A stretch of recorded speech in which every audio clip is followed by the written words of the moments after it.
It's summer, that's why I keep not wearing shirts. Hey Planet Earth, Untamed Druid again. This is going to be the 10th video I post on numerology, on this focused kind of study of numerology. So this will probably be the last numerology video, but I'll still be mentioning it. I can't stop mentioning numerology. It's everywhere, so this will probably be the final part of this playlist or this circuit. So yeah, video 10, we're calling it To Begin Again. So for 10, you've got the 9 and the 1, the creator and the created, the 8 and the 2, eternal division, 7 and the 3, the false king rules the physical world, 6 and 4, universal philosophy or intuition, and the 4 elements, so having intuition to abstract beyond, the physical concept of, the existence of the elements and extrapolate it to conditions instead of physical elements. Guess I can go over the other ones too, but then there's 5 and 5. Man must work together. We've got a limited shot at making a future, and if people don't work together, we can't achieve anything. That's the only way we get anywhere, is when people work together. So that's the basis of what it means to begin again. The creator and the created, the 9 and the 1. The created is the 9, and then the 1 is the creator,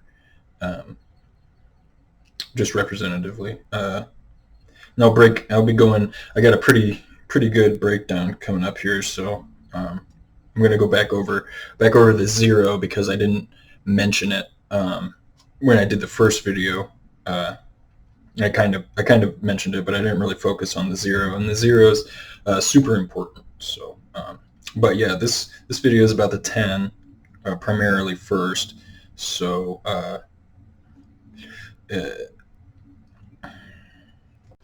so when you're talking about a 10, you can think of a 10 as 10 ones, obviously, or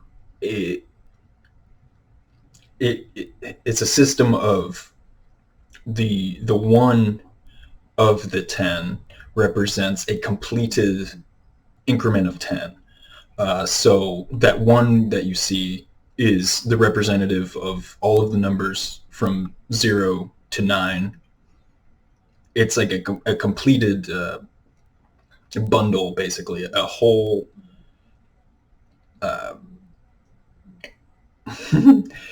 like a whole collection of 10 ones is represented by the individual 1, and then the 0 next to it represents the continued accrual, going further from there. But there are no numbers that exist beyond the 0 through 9. So all of the numbers that will be potentially added to a 10 going further would either be 1, 2, 3, 4, 5, 6, 7, 8, or 9, or 0, but that doesn't really, you can't add 0, so yeah.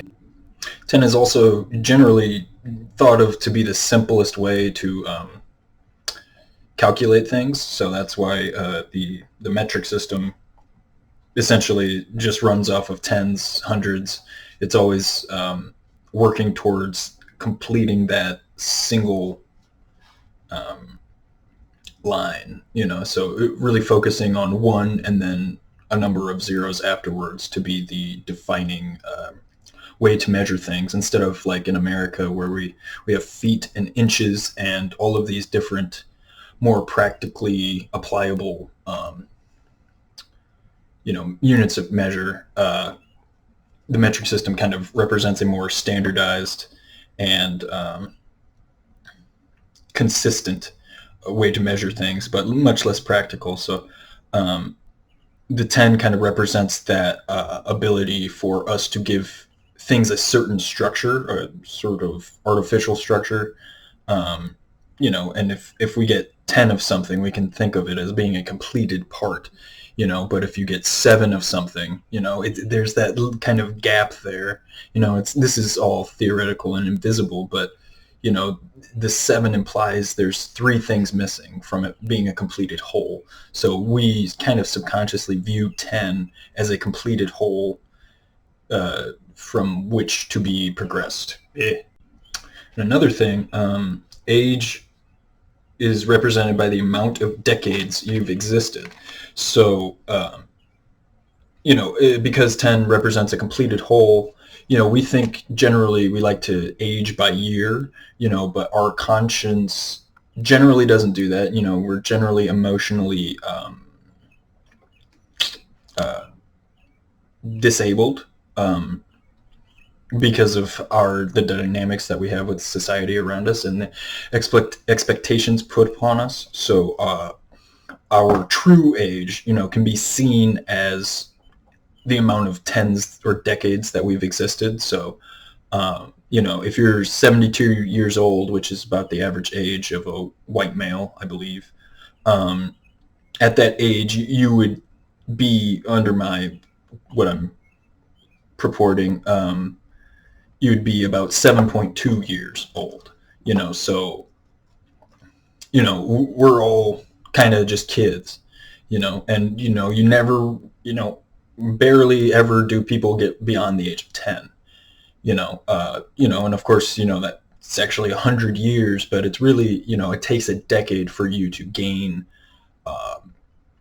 an accrual of knowledge that's worth something. You're not really having deep conversations with kids that are younger than 10, and then that kind of keeps going, and once you reach 20, people look at you a little more expectantly, and then once you're 30, people feel like you have things, what's going on, but in between those times, people will just kind of sort you down to whatever the previous 10 was that you acquired in your life. So, what the fuck? Hold on. If we want to be able to say something simple about the 10, we can just say that 10 is a representative of individual pieces combining to add together to create something, a further extension. So 1 can be seen. Sorry, someone's unloading a motorcycle right outside my house. Super loud. Super loud.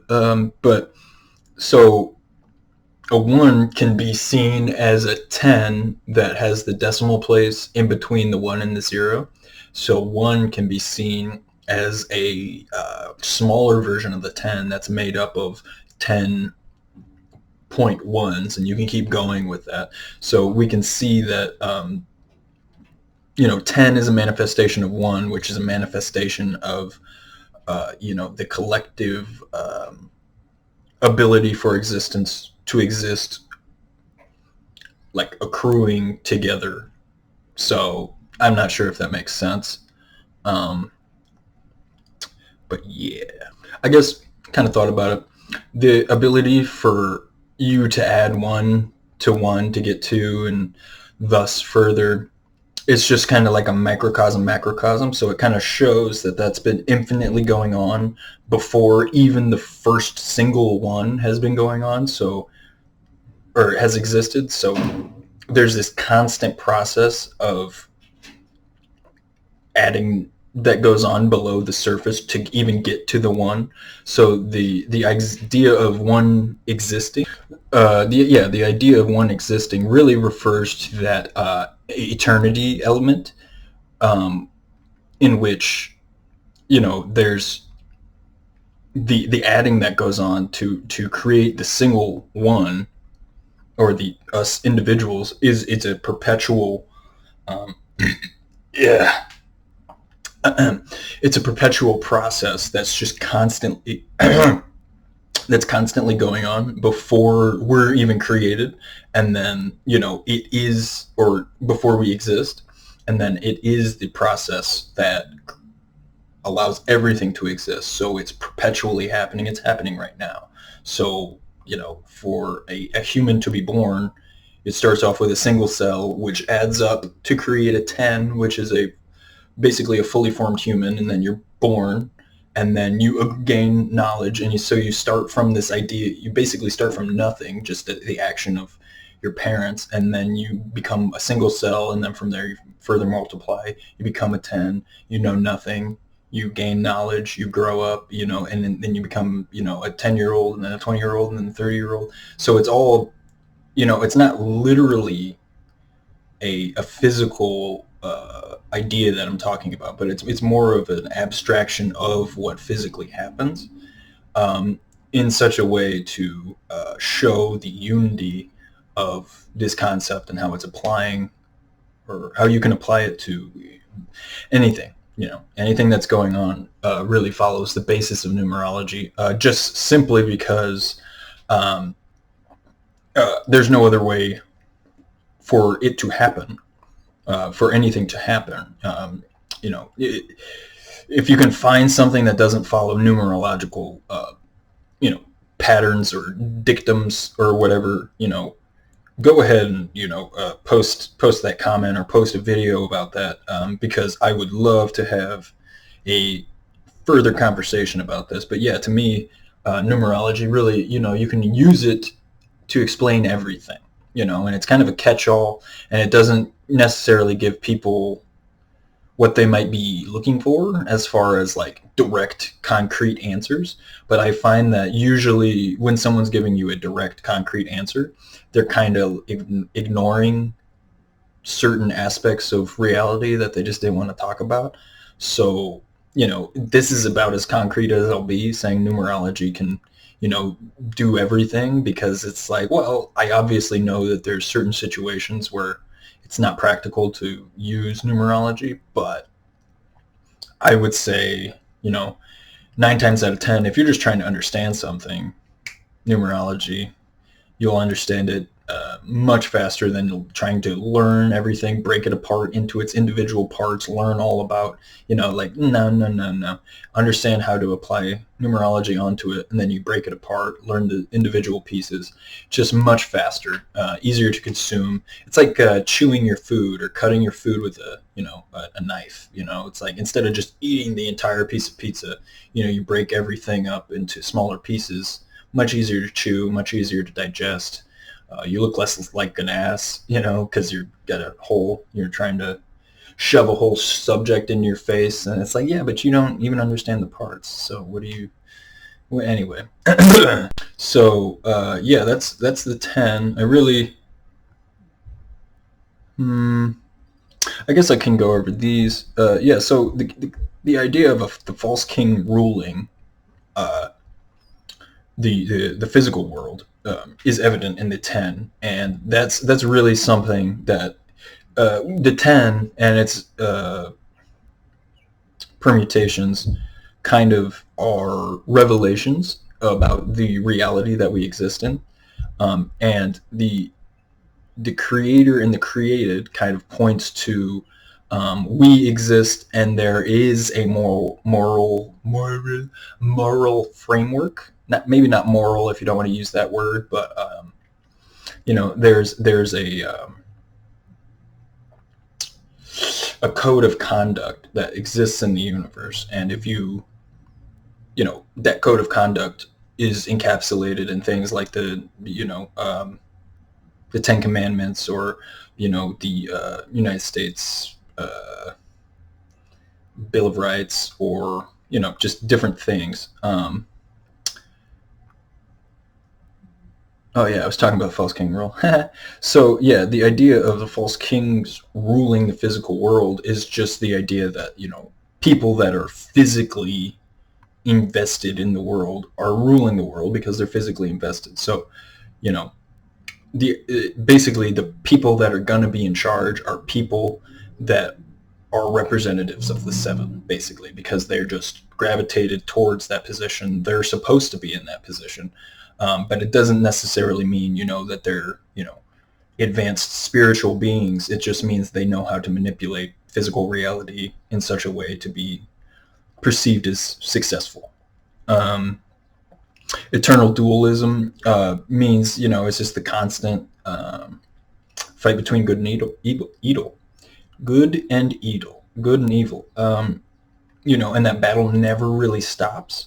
So evil will exist as long as we exist, and so good, so it's kind of a perpetually, eternally continuing dualism, so the dualism, you can perceive things as good, you can perceive them as bad, and if you don't understand how to work with dualism, you're going to struggle throughout eternity. So really dealing with whatever conception of dualism that you have in mind, and just investigating that.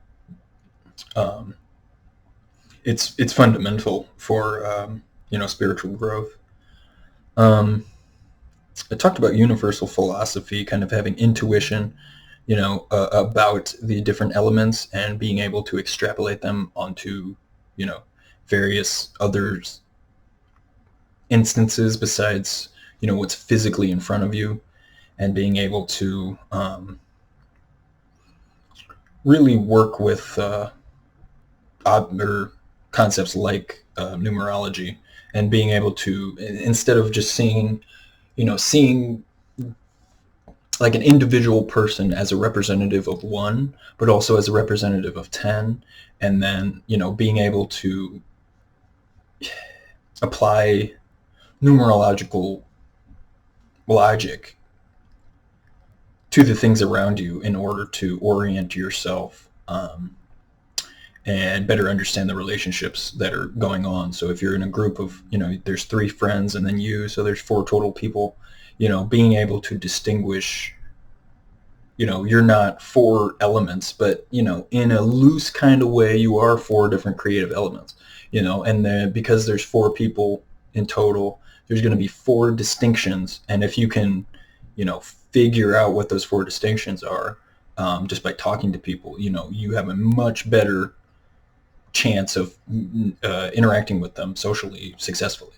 So it's just like understanding numerology is like, to me, it's something that people do without even knowing that they're doing it, and it's just kind of implied in learning. And because we don't really directly talk about it, it seems like it's this thing you have to learn, or this, certain way of looking at things. And it's like, no, it's really me explaining the underlying, how we as people process things and think about things.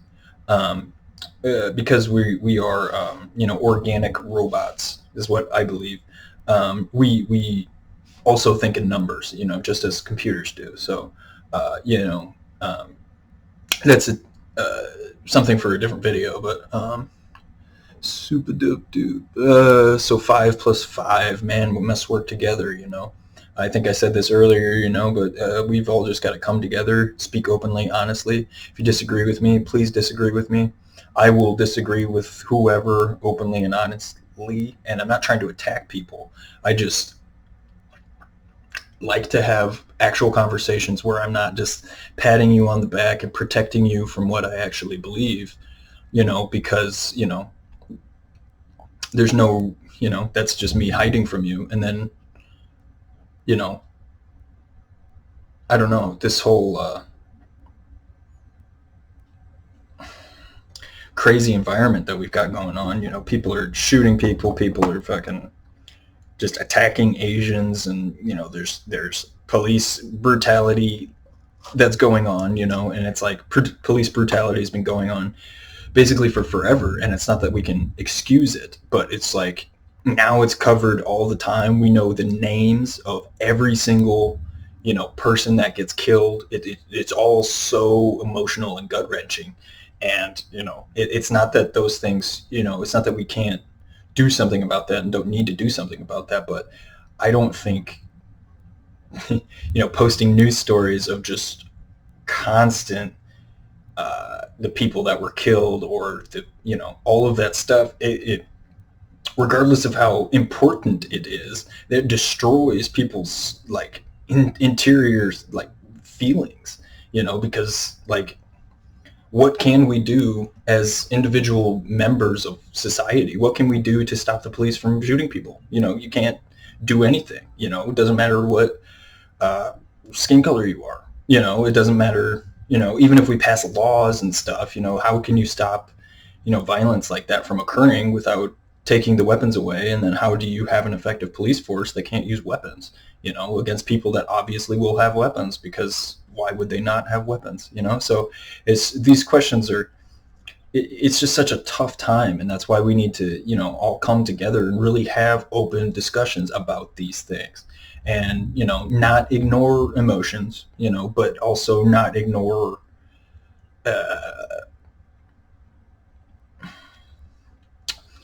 I don't want to say ideological frameworks, but implications that are embedded in certain ideas. If you would extrapolate them out and apply them to everything, and as time would pass, what the implications of certain ideas are, we need to also look into that too. So it's like, you can't just not listen to people that are telling you, hey, I'm threatened constantly by police. Those are real experiences, and we obviously need to listen to those people, because what am I going to ignore the fact that you're being harassed by the police and act like that's not happening?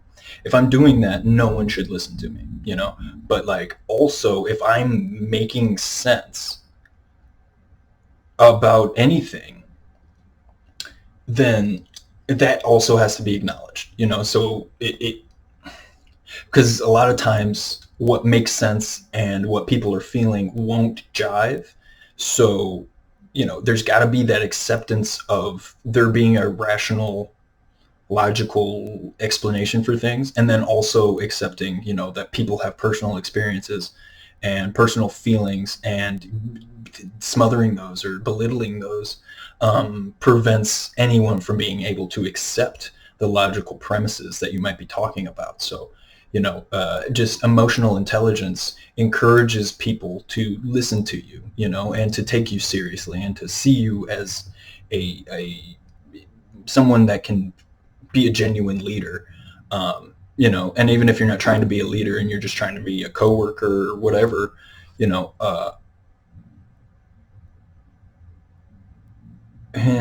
I forgot, right in the middle of it. Yeah, people just working together,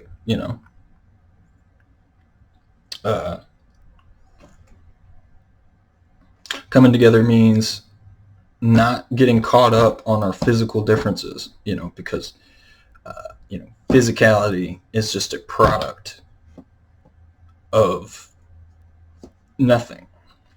So that was a rough transition for me into the zero, because I didn't really talk about it. That first video, I just kind of mentioned that zero is included, but didn't really go into breaking down what zero is, what the concept of zero really is. So to put it simply, zero, from 0 to 9, that's 10 numbers.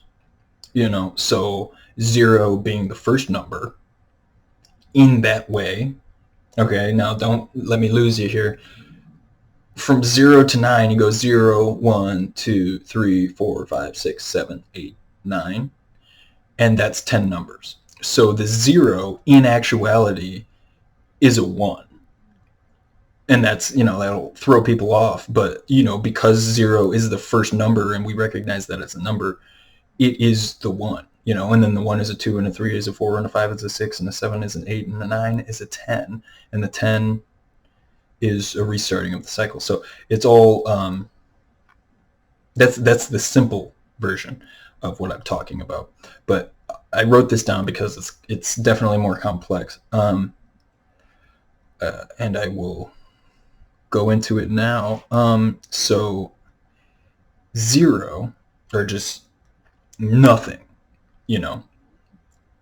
complete lack, is not possible for humans to comprehend. So go ahead and pause the video if you want.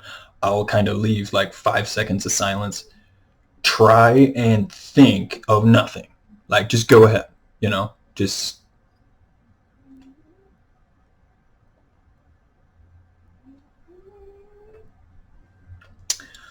Okay, yeah, so if you thought of nothing, if you tried to comprehend nothing, did you think of just darkness all around you, or kind of like you're suspended, floating in like a void, or a lack of, color, basically, like you're surrounded by blackness, just like complete blackness, that is not what nothing would look like. So nothing, blackness implies some kind of physical existence because that's something that we can perceive currently, so it's like you have to strip from your mind all things that you can conceive now, because zero is the complete lack of anything that currently exists. So, okay, I'm going to read this. So, zero, or complete lack, is not possible for humans to comprehend, but as complete lack exists conceptually, it represents that the basis for the creation of everything comes from a lack of existence, physical existence. Only if there was nothing can there be something. As all matter experiences entropy and degradation, this destruction implies that the existence, the physical existence of life, is formed or created, whatever words you want to use, whatever lexicon you have. Physical existence is formed out of nothing physical. So what creates and what allows everything to exist must be completely the opposite of what it means to be physical, which is something that we can't perceive, because everything that we perceive has in some mode physicality baked into it. So we can't perceive anything that doesn't have physicality baked into it generally. Let me go. Yeah, so as all matter experiences entropy and degrades, this destruction implies that physical existence is formed out of nothing physical, because it would also degrade. So basically the concept of eternity existing prevents the idea of a lack of spirit or a lack of untangible, non-physical existence. It goes directly against that. So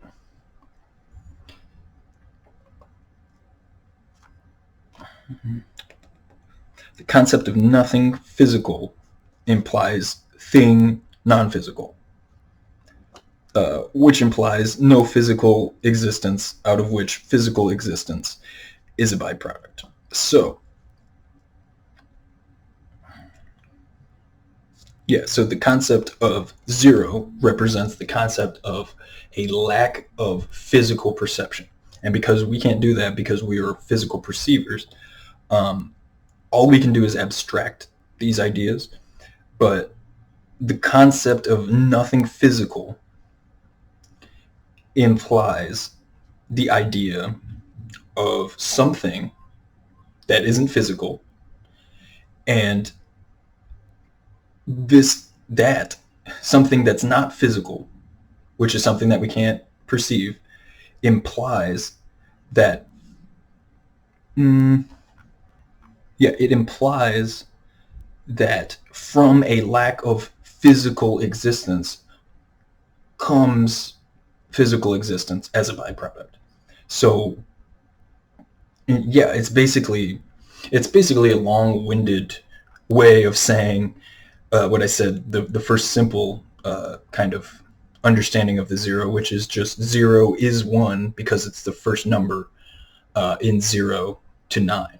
So it's really just implying that a lack of something is something, and it's just something that we can't comprehend. It's something that's beyond our ability to even have awareness of, because it is so opposite from everything that we experience that we can't use anything that we experience in the physical world to describe it. So there actually is no way to talk about this. I would call it sustaining energy. You can call it God if you want. In any human kind of, even numerology. Numerology is probably as close as we can get to explaining this idea. And even still, the zero has to exist for you to know that someone's talking about a zero. So if there was just nothing there, you wouldn't comprehend it. So the zero has to be there for you to know that nothing is there. So there has to be something there for you to acknowledge that there's nothing. So yeah, that's part of the the back and forth of understanding these things. And how I said blackness or void is not nothing. Nothing would be more of you floating, non-existing, in invisibility, basically. So there's no colors around you. There's nothing. Like if you were trying to picture, if you're trying to comprehend nothing, you would have to have absolutely nothing in your mind. Like, and that's just not possible. Humans aren't able to do that. But that's the whole idea of meditation, to be able to empty your mind and do that. So zero is really coming to terms with the fact that humans cannot perfect themselves without constant effort, essentially. We're constantly trying to attain nothing. We're constantly trying to attain zero, because zero allows us to attain everything else. So once we attain this lack of physicality or lack of physical energy, and that's where the spiritual energy lies, because it's not physical energy. So it's a different form of energy. And basically, physical energy is just the lowest. If you want to introduce a hierarchy, it's the most concrete form of energy. So I think I said last video, or one of the last videos, the Higgs, I think it's Higgs boson, Higgs photon, but hard light. So even solid physical reality is made out of light. So it's not, nothing is actually solid. Physical reality and the concept of things being physically solid is something that is a requirement because of how we humans exist. Yeah.